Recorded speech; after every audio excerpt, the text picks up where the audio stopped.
Gente, boa tarde. Meu nome é Adriane.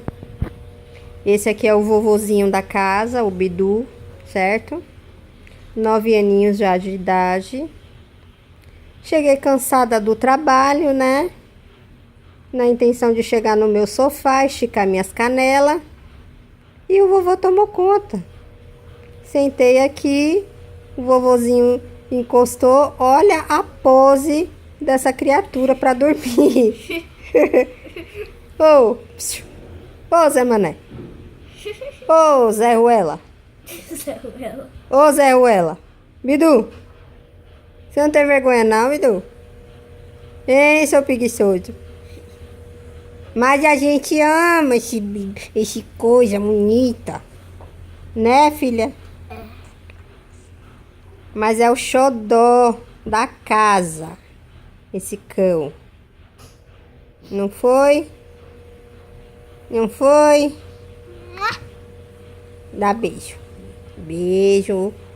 Beijo. Ai, que coisa mais. Olha, preguiça. Nem levanta, mano. 1 minuto e pouco de vídeo. A estrela do vídeo nem se apresenta. Nem levanta.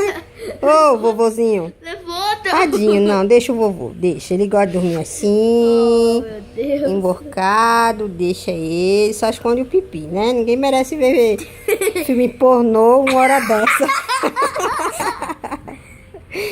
Fui, hein? Dá tchau. Saúde. Vai espirrar. Dá tchau pro pessoal. Quem gostou, dá um curte. Não curte. Dá um quê? Um like. Vai, filha. Joinha. Quem gostou, dá um joinha. Compartilha Com seus amigos. com seus amigos. Se inscreve no canal aqui embaixo. Né, Edu?